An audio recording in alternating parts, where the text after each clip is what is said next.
much deserved vacation this week. I think she's out on rough seas and they've missed a dock already on her cruise. So we did bids on the dam improvement project were open on September 25th. We had 3 companies bid on the project. All of the bids are over the engineer's estimate for the project. A USDA representative was present at the bid opening and he did not seem to be overly concerned by the bids.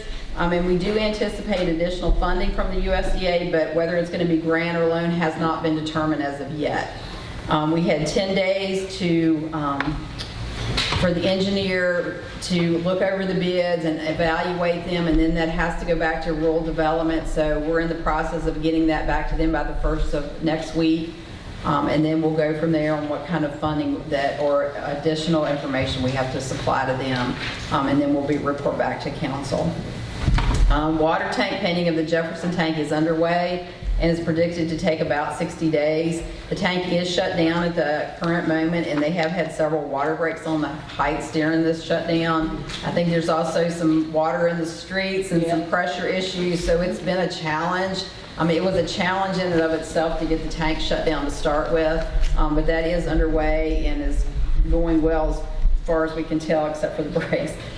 Of course, downtown around the post office, many people, I'm sure you've noticed, Columbia Gas is tearing up our streets and sidewalks once again. They're adding and deleting services. We did not know ahead of time what streets they were going to be on. I think that has been perhaps straightened out for future work. And they do have to restore all the paving and the sidewalks back. They cannot leave them tore up like they are currently right now.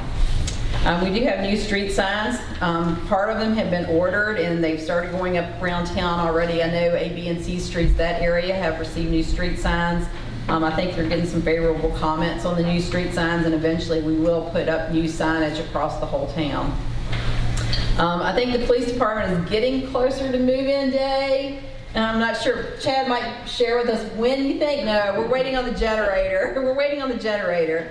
I will say the inmate work crew has been down painting in the office, and I think they're pretty much complete with that. The generator pad out back of the courthouse here has been poured, and so we are waiting on the arrival of the generator before we can do much next door.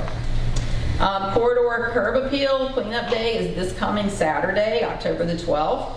It will start at 8 a.m. here on the town hall steps, and I think they need all the help they can get, and will certainly appreciate anybody that wants to show up and help with that.